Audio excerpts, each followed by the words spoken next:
Okay everyone, from massive nerfs to a pretty damn big boosting ban, a lot's went on, so let's just get stuck in. Most of the major European boosting Discord servers went dark overnight. Twilight, Nova, Dawn, Oblivion, and Sylvanas boosting communities all had their servers closed by Discord, with the owners' accounts also being disabled. Why, you might ask? Okay, well here's what Discord said. Your account participated in selling, promoting, or distributing cheats, hacks, or cracked accounts. That's quite the allegation. Now, the owners, of course, deny this and have said that it's likely some sort of mass report attack, which would probably mean that some sort of coordinated community response led to people just mass reporting the accounts of these servers. Now, the strange thing is, none of the NA-based boosting communities have been touched at all. So what is it? Is this some EU compliance thing about distributing, cheats, hacks, etc.? Is it a large community effort to mass report them? Is it both? Has the hammer simply yet to fall on NA?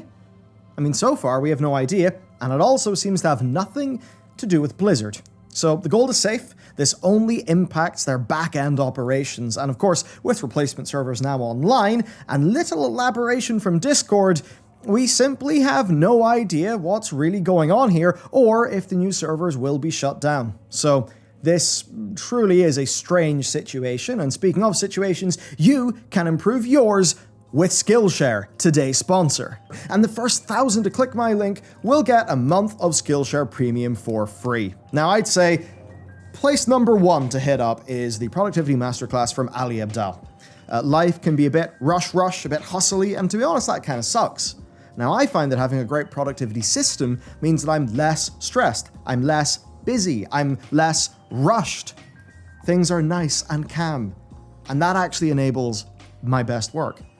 Ali's content's fantastic, and he will teach you the skills, knowledge, and wisdom that will help you declutter your life and give you the clarity that you need so that you can get your work done and live your life. It's an excellent series. It's in fact one of the most loved ones on Skillshare. It's absolutely worth your time. And the first 1,000 to click my link will get a month of Skillshare Premium for free. But of course, remember, Skillshare, they are the online learning community for creators. And after watching that from Ali, there is a humongous wealth of wisdom to gain. Check out some neat design stuff with Aaron Draplin, some coffee stuff, so much. So thank you to Skillshare for sponsoring. Hit up my link down below. Let's go. Are Blizzard nuking leveling XP? Well, right now, yeah, it kind of looks like that. The amount of experience required to level from 1 through 60 in Dragonflight is around 57% less than it is in Live, per Wowhead's reporting.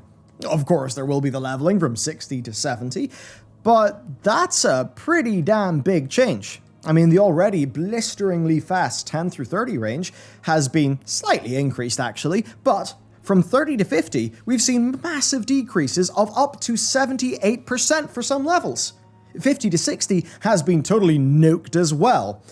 And yeah, I mean, currently in Alpha, the XP penalties from Party Sync, those between 50 and 60 have been removed, but of course, leveling from 50 to 60 will be a part of Chromie time anyway once the new expansion comes out. I mean, for absolute numbers, it'll take a total of 2.1 million XP to get from level 1 to 60 in Dragonflight based on the numbers that we're currently seeing on the alpha right now. Now compare this to the 4.85 million XP currently required in Shadowlands, and you really see just how big this is, 56.9% to be exact. So yeah, this utterly demolishes leveling times. It's wild stuff. I mean, hell, if you got used to the 50% XP buff that just left the live servers, then I mean, perhaps how that felt will be the new normal. Now, of course, alpha is alpha. This is subject to change. It could be a mistake. We have not seen official communications about it. But maybe Blizzard's intent is that you can easily do 1 through 60 within a single continent. Still, does seem to be a massive enough nerf. But I guess, you think about the overall situation, like the Shadowlands leveling 50 through 60, it kind of does make sense that they squish that down so that their overall leveling time is kind of still on target. But yeah, I mean, man, I've got to wonder, do they really want people to have more alts in Dragonflight? Is that why they are being just nice and aggressive on this one? Because of course Dragonflight has had many moves toward alt friendliness. So a pretty interesting situation. We'll just have to see how it develops. Now for the drama of the last while, because for some divine reason, unbeknownst to us lesser mortals, Blizzard have decided to nerf the really cool and fun thing that the whole community was really loving about the new race, the Drakthir, which is their soar ability that let them fly super fast. Now, you've probably seen the constant and pretty much unanimous praise for it. It's been there from me and many other people. There's countless videos, clips, live streams of people just seeing how far they can go from mountains to peaks and other high places. It's been fun. I mean, even take Max, a world-first raider known for a totally different type of gameplay. He's been having loads of fun practicing and perfecting his flights through the Wetlands Tunnel Pass on stream. It's pretty damn fun. It's this fast-paced, intricate weaving through all the underground tunnels and through the mountains leading to the wetlands. It's just really neat to watch. Now, according to Blizzard's Blue Post, the reason why this was done is so the Drakthir don't have drastic efficiency advantages over other races when doing non-Dragon Isles content. That's things like farming old raids for transmog, doing chromie time quests, and of course, and most egregious of all, pet battles. Yeah, you could be more efficient at those. And these don't really make that much sense. I mean, you can't soar in raids and dungeons, so it doesn't make sense that people could do soar while they're in an old raid. I mean, they could soar between old raids. That's just not much of a problem. Chromie time quests? I mean, in Party Sync maybe, but Drakthir currently can't do anything in chromie time leveling pretty much because they start at level 58. And they're like level 60 by the time they leave their starting zone. And then pet battle advantages?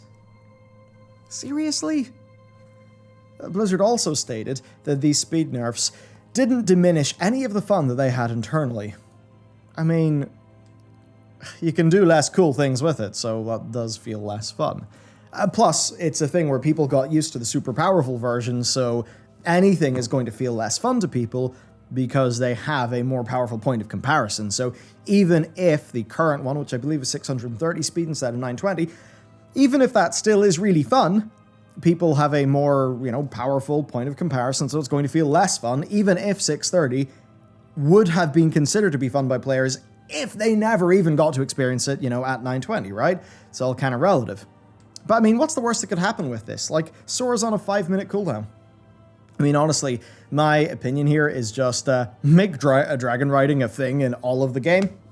Might be a bit jank, but screw it, it would be fun. I mean, hell, create races in nostalgic old world locales. That would be fun. I don't know, I think they're onto a real winner here. I just hope that they really take the potential win and actually run with it. If they do, it could be great. And as for this, yeah, it does just feel a bit pointless. Realistically, it's not the biggest deal in the world. It's not going to ruin the expansion, and I think people will be happy enough with it anyway when it launches, because on its own power it is just really fun, even with the current speed. It's just that once you've been used to the crazy Lamborghini version of it, yeah, it's a bit less sexy now, and that's just how it is. Season 4 has begun, yep.